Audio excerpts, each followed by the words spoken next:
السلام علیکم ورحمۃ اللہ وبرکاتہ۔ آج کا سیشن بہت ہی کمال کا ہونے والا ہے۔ جیسا کہ آپ جانتے ہیں کہ موجودہ حالات میں بیت المقدس کی لڑائی اور بیت المقدس کے لیے قربانیاں پیش کی جا رہی ہیں۔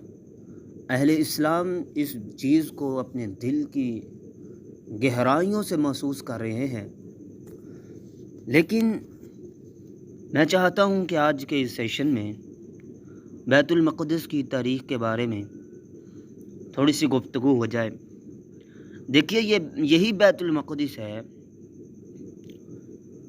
کہ حضرت موسیٰ علیہ السلام کے دور میں جب انہوں نے یہود کو کہا تھا، اپنی قوم کو کہا تھا، ادخلوا فی ہذہ القریہ، تم اس قریہ، اس بستی میں چلے جاؤ، تو یہودیوں نے یہ کہہ کر انکار کر دیا تھا کہ وہاں پر جو قوم ہے ان کے ساتھ ہمارا جو ہم ان کے ساتھ لڑ نہیں سکتے، ہمارے پاس اتنی طاقت نہیں ہے۔ تو اسی وجہ سے یہود اس بستی میں نہیں داخل ہوئے تھے۔ پھر چلتے ہیں اس بستی کے اندر، اہل اسلام کی بات کرتے ہیں۔ جب اسلام کا دور آیا ہے تو اسلام جب چھا گیا ہے تو ایک وقت آیا، ایک دور آیا کہ پیغمبر علیہ السلام کے فاتحین صحابہ اکرام اس بیت المقدس کی سرزمین میں داخل ہو گئے اور اس کو فتح کر لیا، لیکن عیسائی لوگوں نے اس کو فتح کے باوجود بھی اس کی چابیاں مسلمانوں کے ہاتھ میں نہیں دی، بلکہ انہوں نے یہ شرط رکھ دی کہ تمہاری خلیفہ یعنی حضرت عمر رضی اللہ تعالی عنہ وہ آئیں اور خود آ کر اس کی چابیاں لیں۔ یہ معاملہ جب حضرت عمر رضی اللہ تعالی عنہ کے سامنے رکھا گیا کہ وہ تو یہ کہتے ہیں، تو حضرت عمر رضی اللہ تعالی عنہ نے خود ایک غلام لیا اور غلام لے کر اور اسی طرح ہی بیت المقدس کی طرف چلے گئے۔ اور جب بیت المقدس کی طرف چلے تو کئی واقعات راستے میں رونما ہوئے جو ہماری بحث سے خارج ہیں۔ حضرت عمر رضی اللہ تعالی عنہ جب بیت المقدس کی سرزمین میں داخل ہوئے، بیت المقدس کی سرزمین میں داخل ہونے کے بعد انہوں نے دیکھا کچھ صحابہ اکرام جو فاتح ہیں اور انہوں نے فاتحین کی لباس پہن کر، یعنی بہت ہی عمدہ لباس پہنے ہوئے ہیں، لباس جب پہنے ہوئے دیکھے تو کہا کہ یہ کیا معاملہ ہے، بلکہ انہوں حضرت عمر رضی اللہ تعالی عنہ نے غصہ کیا تو ان کو کہا گیا کہ یہ لوگ، ہم ان کپڑوں کے نیچے، اس لباس کے نیچے ہم نے ہتھیار چھپائے ہوئے ہیں، اس وجہ سے کہ کوئی کہیں گزند نہ پہنچ جائے۔ تو حضرت عمر رضی اللہ تعالی عنہ آگے بڑھے اور دیکھا اور وہاں سے چابیاں لیں۔ اب دیکھیے، یہاں سے ایک نئے دور کا آغاز ہوتا ہے۔ نئے دور کا آغاز اس طرح کہ جب شرائط لکھی جا رہی تھی تو عیسائیوں نے اپنی طرف سے شرائط لکھائیں۔ سب سے پہلی اور بہت ہی عمدہ شرائط جو انہوں نے لکھائی تھی، ان میں سے ایک شرط یہ بھی تھی کہ اس بستی میں، اس بیت المقدس یعنی فلسطین میں، کوئی بھی یہودی اس سرزمین کے اوپر اپنی زمین نہیں خرید سکتا، اپنی پراپرٹی نہیں خرید سکتا، بلکہ یہاں پر آئے، تجارت کرے اور چلا جائے۔ یہ شرائط انہوں نے حضرت عمر رضی اللہ تعالی عنہ سے لکھوائی تھی۔ اب دیکھیے، عیسائی بھی نہیں چاہتے تھے کہ یہودی اس سرزمین میں آئیں، کیونکہ یہودیوں نے جب عیسائیوں کے اوپر غلبہ پایا یا عیسائیوں نے یہودیوں کے اوپر غلبہ پایا تو یہ دونوں قوتیں اور طاقتیں بہت زیادہ مسمار ہوئیں اور بہت زیادہ ان کے درمیان لڑائی ہوئی۔ تو یہی چیز تھی، اور عیسائیوں نے حضرت عمر رضی اللہ تعالیٰ عنہ سے درخواست کی تھی کہ یہاں پر یہودی آباد نہیں ہوں گے۔ اب یہاں سے ایک نئی طریقہ کا آغاز ہوتا ہے۔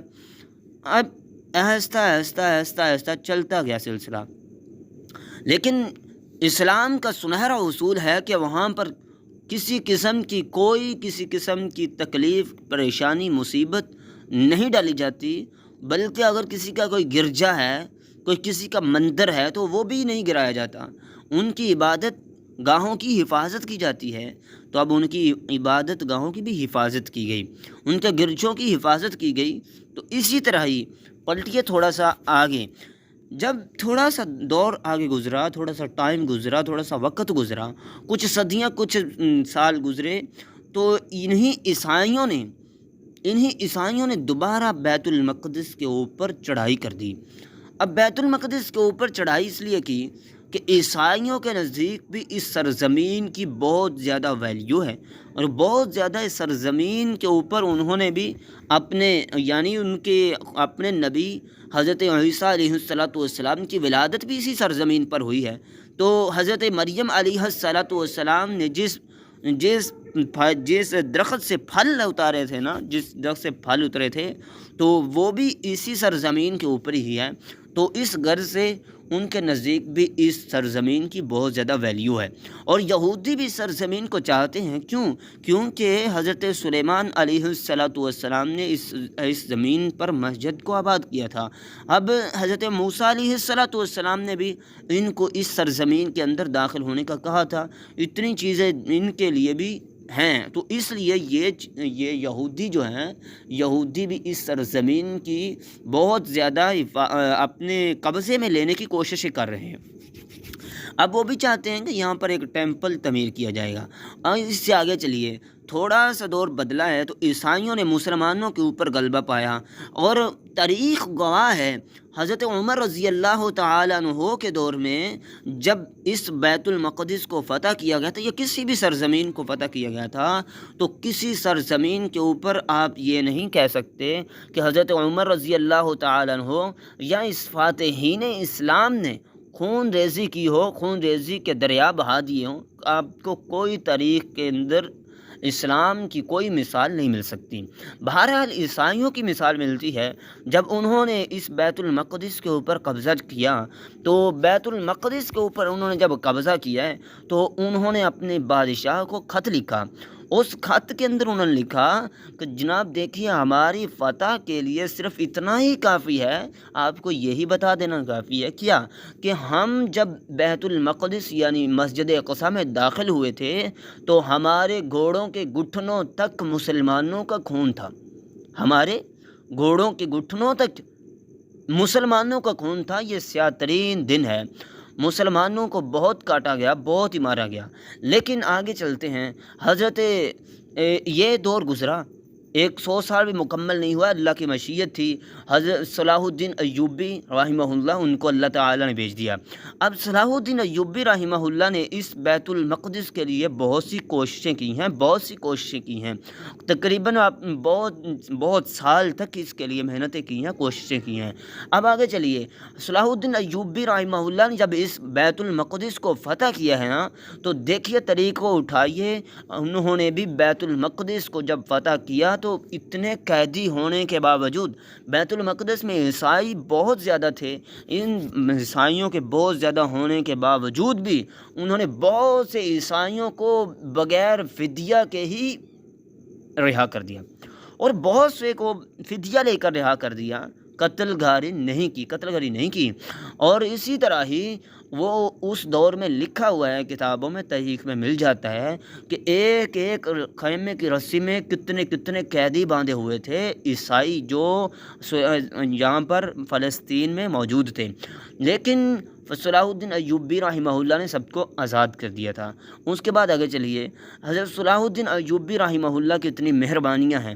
اب طریقہ پانسا پلٹتا اس دور میں آ گیا ہے، 20ویں صدی میں چلا گیا۔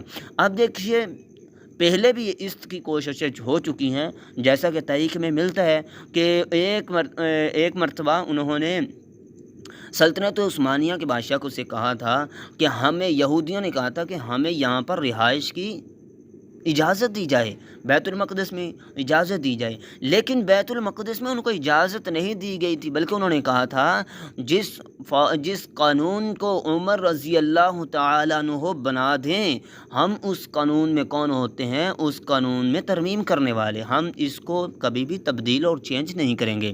اب تھوڑا سا آگے چلیے، یہودیوں نے، عیسائیوں نے کوششیں کی ہیں مسلمانوں کے خلاف، اور خلافت کو بھی ختم کیا۔ اب خلافت بھی ختم ہو گئی جس طرح کی بھی تھی، لیکن تھی تو خلافت، کچھ نہ کچھ تو اس کا اثر تھا ہی۔ اب ان کی دال نہیں گلی، انہوں نے سلطنت عثمانیہ بھی کر دی ختم۔ اب آگے چلیے، تھوڑا سا وقت گزرا ہے، تھوڑا سا ٹائم گزرا ہے تو کوششیں شروع ہو گئیں۔ اسرائیل 1948 میں جو وجود میں آیا ہے، یہ 1947 پاکستان کا دن ہے، اور 1948 عیسوی یہ کس کا دن ہے؟ یہ کس کا سال ہے؟ یہ اسرائیل کا ہے۔ آگے چلیے، اسرائیل نے 1948 سے لے کر آج تک مسلمانوں کے اوپر کتنی بمباری کی ہے، مسلمانوں کو کتنا ذلیل کیا ہے، مسلمانوں کو کتنے بچوں کو قتل کیا، کتنے بوڑھوں کو قتل کیا، کتنا ظلم زیادتی اسرائیل نے کی ہے، مسلمانوں کے اوپر کی ہے۔ اب سوال یہ پیدا ہوتا ہے کہ اتنی دیر سے جو صلیب کے اور جو یہود کے سائے میں اور یہود کی تکلیفیں، پریشانیاں، مصیبتیں سہنے والے لوگ، اور وہ بھی اسرائیل اور فلسطین جو ہے نا، اصل چیز ہے فلسطین، اصل چیز ہے فلسطین۔ اسرائیل نے تو آ کر وہاں پر قبضہ کیا ہے، اسرائیل غاصب ہے، اسرائیل نے قبضہ کیا ہے۔ دیکھیے، سب سے پہلے تو اسرائیل کا جائزہ لیتے ہیں۔ اسرائیل نے پہلے تو تھوڑا سا، ان کو پہلے تو نکال دیا گیا تھا نا، ان کو سب کو ہی بدر کر دیا گیا تھا، ملک بدر کر دیا گیا تھا یہودی سب کو، لیکن آہستہ آہستہ انہوں نے زور پکڑ کر انہوں نے اس کے اوپر تھوڑا سا اپنا قبضہ لیا، تھوڑا سا قبضہ لے کر زمین لیتے آہستہ آہستہ انہوں نے فلسطین کے اندر ایک اسرائیل ملک کا وجود، یعنی ملک تو نہیں ہے لیکن اس کو اندر داخل کر دیا، یعنی مسلمانوں کے دل کے اندر خنجر ٹھوک دیا۔ اب آگے چلتے ہیں، انہوں نے جب اسرائیل تھوڑا سا لیا تو آہستہ آہستہ انہوں نے بڑھانا شروع کر دیا۔ اصل مقصد ان کا یہ ہے کہ وہ اسرائیل جو ہے نا چاہتا ہے کہ وہ بیت المقدس جو ہے نا اس کے اوپر قبضہ کرے، اور بیت المقدس کے اوپر قبضہ کر کے وہ اپنے ٹیمپل کو دوبارہ تعمیر کرنا چاہتا ہے۔ اور آج تک یہ سلسلہ رکا نہیں ہے کہ مسلمان شہادتوں سے مل رہے ہیں، شہادتیں لے رہے ہیں اور کٹ رہے ہیں، مر رہے ہیں، اس لیے کہ وہ ہمارا قبلہ اول ہے۔ پیغمبر علیہ السلام جیسی عظیم ہستی، انہوں نے یہاں پر انبیاء علیہم السلام کی قیادت کی ہے اور نماز ان کو پڑھائی ہے، اور یہی زمین ہے کہ جہاں سے پیغمبر علیہ السلام زمین سے آسمان کی طرف تشریف لے گئے اور معراج بھی ہوئی ہے۔ یہ تمام جو تاریخ ہے وہ تاریخی حقائق ہیں، یہ ہماری تاریخ کی کتابوں میں موجود ہیں، لیکن بہرحال یہ تو ہماری تھوڑا سا ایک سیشن ہے، اگر اس کے اوپر بات کریں اور حوالے لائیں تو بہت زیادہ حوالے بھی اس کے اوپر موجود ہیں، اور بہت لمبی چوڑی یہ ویڈیو بن جائے گی، یہ بہت لمبی چوڑی بات ہو جائے گی، اس لیے ہم چاہتے تھے کہ مختصر تھوڑا سا تعارف ہو جائے، تو اسی کو ہم نے آپ کے سامنے پیش کیا ہے۔ اللہ تعالیٰ سے دعا ہے کہ اللہ تعالیٰ ہمیں بھی فلسطین کے لیے قربان کر دے، اور فلسطین کے لیے ہماری جان کا نذرانہ بھی قبول فرما لے۔ آمین ثم آمین۔ سبحان ربک رب العزت عما یصفون وسلام علی المرسلین والحمد للہ رب العالمین۔